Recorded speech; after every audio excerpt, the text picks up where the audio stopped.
हिंदुओं के धर्म ग्रंथ महाभारत में जहाँ जीवन से जुड़ी कई बातों का वर्णन किया गया है, वहीं इसमें कई रोचक कथाओं का भी उल्लेख मिलता है।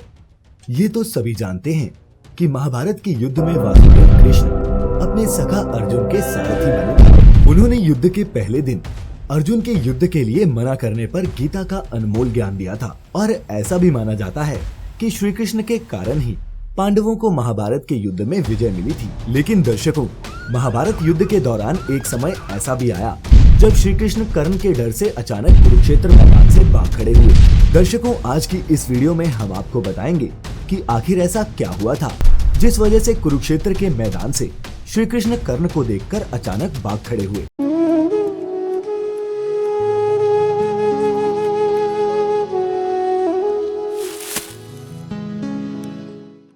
मित्रों, वैसे तो श्री कृष्ण का पूरा जीवन ही मनुष्यों को कुछ न कुछ सीख देता है, लेकिन अगर आप भगवान कृष्ण के पूर्ण चरित्र को जानना चाहते हैं तो गुरुदत्त द्वारा लिखित श्री कृष्णा को Kuku FM audio book platform पर सुन सकते हैं। कुकू एफएम ऐप एक ऑडियो बुक प्लेटफॉर्म है जिस पर 1000 घंटे से भी अधिक का कंटेंट उपलब्ध है।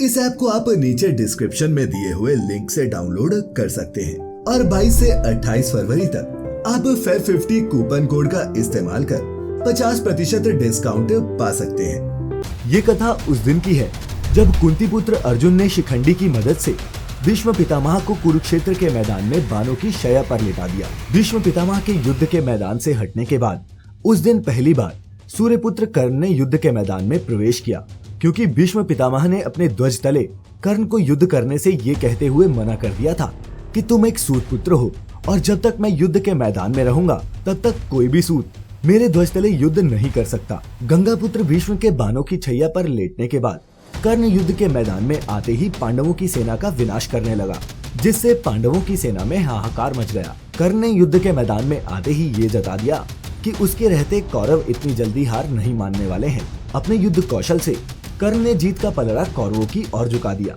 उधर अपनी सेना का विनाश होते देख पांडव चिंतित हो उठे। तभी श्री कृष्ण की नजर कर्ण पर पड़ी। श्री कृष्ण ने देखा कि कर्ण दिव्यास्त्रों के आह्वान के लिए मंत्रोच्चार कर रहे हैं और वे दिव्यास्त्र धीरे धीरे प्रकट भी होते जा रहे हैं। इसके बाद श्री कृष्ण अर्जुन को सावधान कर रथ को दक्षिण दिशा की ओर तेजी से भगाने लगे।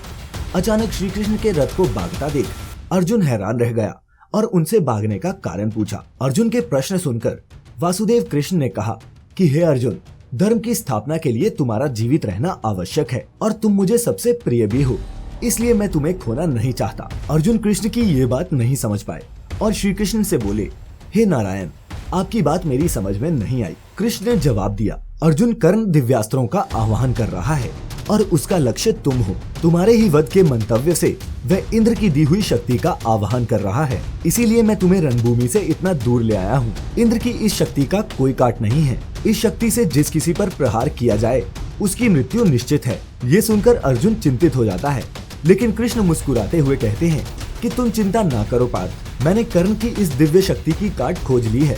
बस हमें एक ऐसे योद्धा की तलाश करनी है जो तुम्हें इस शक्ति से बचा सके। इतना कहकर वो अपने रथ को भीम की तरफ लेकर चल पड़ते हैं। तभी सूर्यास्त होने के कारण युद्ध समाप्ति का शंखनाद हो जाता है। कृष्ण भीम के पास पहुंचते हैं और कहते हैं कि तुम धर्म की स्थापना के लिए इतना महत्वपूर्ण युद्ध लड़ रहे हो, इसलिए अब समय आ गया है कि तुम अपने पुत्र घटोत्कच को कुरुक्षेत्र के मैदान में पहुंचने का आदेश दो।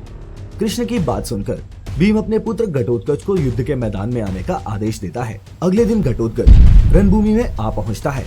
युद्ध के बीच मैदान में घटोत्कच दैत्य को देखकर इस बार कौरवों की सेना में हाहाकार मचती है। कौरव सेना के बड़े बड़े महारथियों के अस्त्र शस्त्रों का भी घटोत्कच पर कोई प्रभाव नहीं हो रहा था। ये देख कौरवों के सेनापति गुरुद्रोण कर्ण के पास जाते हैं और उसे अपनी शक्ति से घटोत्कच का वध करने का आदेश देते हैं, लेकिन कर्ण ये कहकर मना कर देता है कि आचार्य, इस शक्ति का प्रयोग केवल एक ही बार किया जा सकता है, इसलिए इस शक्ति को मैंने अर्जुन के वध के लिए बचा कर रखा है।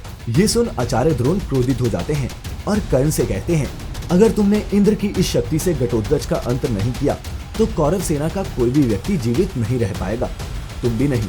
इसलिए मैं कौरव सेना का सेनापति होने के नाते तुम्हें ये आदेश देता हूँ कि तुम इसी समय अपने दिव्यास्त्रों का प्रयोग कर घटोत्कच का अंत करो।